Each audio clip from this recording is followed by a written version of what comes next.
I know that the reason why I went into rural medicine was because another physician said, yeah, come see what I do. I feel like it's almost our responsibility to let students see and observe how cool and how fun it is to do our job. It's a privilege, really, what our job is. The ER component, believe it or not, like you say, you might think that is a burden, but that keeps me from being, quote, the doctor in a box. I actually am the doctor to take care of them all the way through. So that to me is appealing, and it keeps my skills sharpened. And the patients appreciate it because they see their same doctor. They don't go from one doctor to the next. The care is more personalized. There's much more continuity.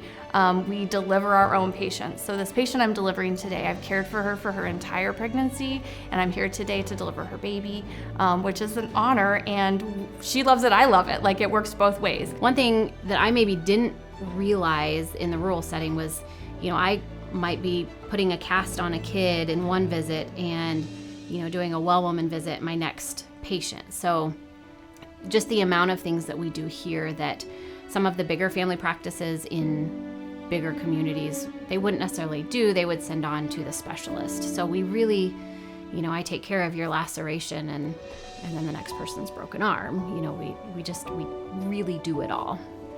I think one of the biggest misconceptions about a nurse practitioner is that we don't think independently and that we're the physician's assistant.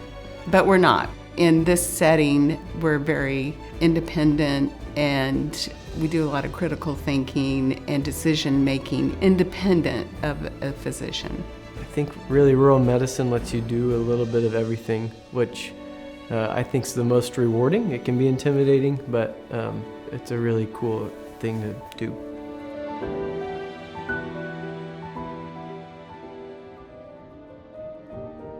I think the thing about nursing specifically is there's so many different types, and that's what's so valuable. You just got to get through school. You can do any of it if you just keep going. Never assume that you're not smart enough, because my scores were average. My grades were average. They were not anything stupendous by any means, but I had the drive and the passion to be there.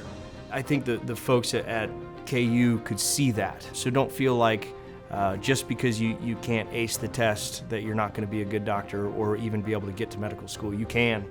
Nursing has given people the opportunity, in many cases, to get a 2-year degree, an associate degree, make a decent living, and have, with that education, such a wealth of places to go. You have to want to be a doctor, you want to help people, and then be smart enough to start that learning process. But you don't have to be the smartest kid in your grade or school or anything. You just have to want to do it. Asking other people around you, ask your teachers, like, do you think I have what it takes to, if I work hard, how can you help me do this? Because there's people in your world that want to support you. I think my math and science teacher growing up was absolutely like motivated me and inspired me to keep working, and said he thought I could do it, and that meant a lot, and that helped carry me, through, like, okay, he's in my corner, he thinks I can do this, so that helps. The reason I became a nurse is because I had a daughter that was ill and died. So, and I wanted to be the nurse that took care, that did what she did for me and my family. And so I became a nurse. And then when I started working here, there was a mother who was in labor. This was her second child. Her first child was stillborn. She was very scared throughout the labor process.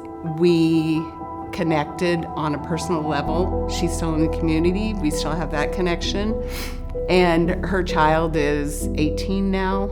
And for a long time, I kept the birth announcement on a bulletin board at my house.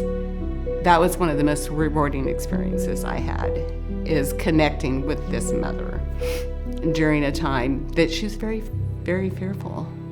We had a patient who was on hospice, and needed a particular surgical procedure that really a certain specialist all the way in Kansas City needed to do. She couldn't get to Kansas City. She was also on hospice, so they wouldn't allow for big surgeries to have happen. We contacted the surgeon, and he walked us through everything you had to do for that specific surgery. Dr. Shetler and I felt comfortable after the conversation and knowing our own surgical skills that we could then proceed with that procedure. It took a lot of trust, I think, in each other and trust with the family. But we did it. We were able to do it. And there are some amazing moments that we have the great pleasure to be a part of. That one's a tough one, but something I'll always remember. Just the impact that I know it had on the patient and the family. Very rewarding for us and helpful for them.